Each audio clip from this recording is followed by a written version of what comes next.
भुवनेश्वर महानगर निगम अंचल को सबुज सुंदर करने दीर्घ दिन है जारी रही उद्यम।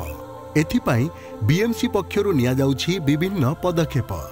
नागरिकों सहयोगरे विभिन्न पड़िया जमी रे वृक्षरोपण करा जाउछि। सहरांचल रे रहिथिबा छोट छोट पड़िया जमी रे खूब कम दिन मध्यरे दीर्घस्थायी घंच जंगल सृष्टि करने बीएमसी पक्षरु आरंभ होइछि जोरदार प्रयास। मियावाकी पद्धति रे जंगल सृष्टि करा जाउछि।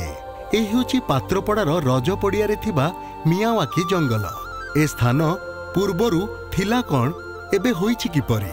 2024 अगस्ट 7 तारिख दिन मान्यवर गृह निर्माण और नगर उन्नयन विभाग मंत्री डॉक्टर कृष्णचंद्र महापात्र, माननीय मेयर श्रीमती सुलोचना दास, कमिश्नर श्री राजेश प्रभाकर पाटिल, सीटीडीएफओ सह स्थानीय बासिंदा उपस्थिति रे यार शुभारंभ करा जायतिला।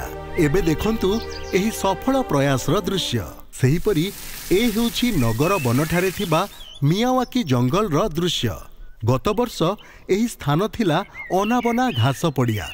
आज सेठारे ठिया होइछि एही सबुज वृक्षराजी। अनुरूप भावे घाटिकियार एपीजे विद्यालय निकटस्थ पड़िया, नयापल्ली हज, कलिंगनगर K6 और कलिंग स्टूडियो निकटरे मियावाकी जंगल सृष्टि करा जाइछि। उद्देश्य सहरर विभिन्न प्रांतरे गोष्ठी सहयोगरे वनीकरण करिबा। मियावाकी पद्धति रे भुवनेश्वर सहर भितरे लगेबार गोटे मूल कारण रहिला जे जेते छोट जगह भी हो आमे सेठी गोटे जंगलर जैव विविधता को परिपुष्टन करिबा। स्थानीय जलवायु रे बढ़ी पारुथिबा दीर्घस्थायी वृक्ष को पाखापाखी बा सघन प्रणाली रे रोपण करा जाइछि। एहा द्वारा सहजरे एवं कम सुरक्षा रे शीघ्र बढ़िबा सह घंच होइथाय। एथिरे मुख्यतः स्थानीय वृक्ष यथा लिंब, बरकोली, शिशु इत्यादि 24 प्रकार गछ रोपण करा जाइछि। साधारण पद्धति रे वृक्षरोपण कले एहा 1 हेक्टर जमी रे मात्र 1600 वृक्ष रोपण करा जाई परिबो। मात्र मियावाकी पद्धति रे लगाइले तार 5 गुण बा हेक्टर जमी रे 8 रु 10 हजार वृक्षरोपण करा जाई परिबो। साधारण जंगल अपेक्षा मियावाकी जंगल खूब शीघ्र बढ़ी थाए।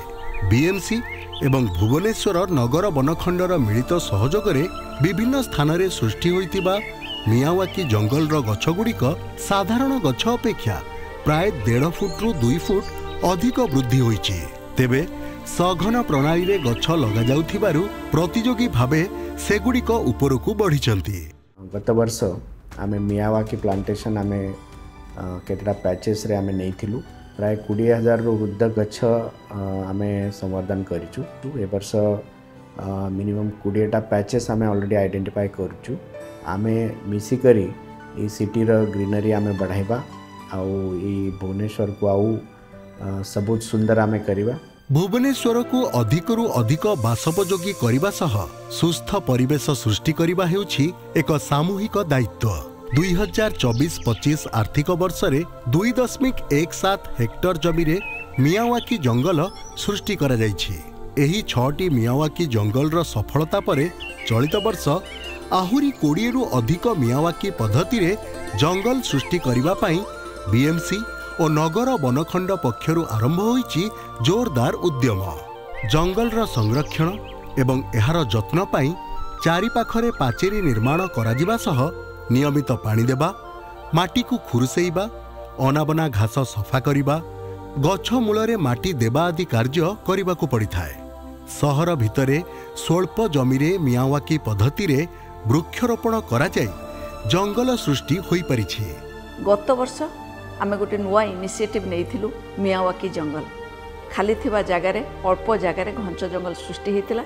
6टी जगार आमे पाखापाखि 20,800 गछ लगैथिलु आउ आज ताहा बंचिछि। ये केवल संभव हो पार्छि आपनमानक सहयोग जोगु। सहर को सबुजिमारे भरी देबा सह सौंदर्य वृद्धि करिबा पई रास्ता पार्श्व एवं प्रमुख स्थान रे सुंदर सुंदर वृक्षरोपण करा जाउछि। आसंतु आम सहर को सबुज सुंदर रे भरी देबा पाई समस्ते मिलिमिशि एही प्रयास को आगे नेबा। समस्ते मिलित स्वर रे कहिबा सबुज सहर आम भुवनेश्वर।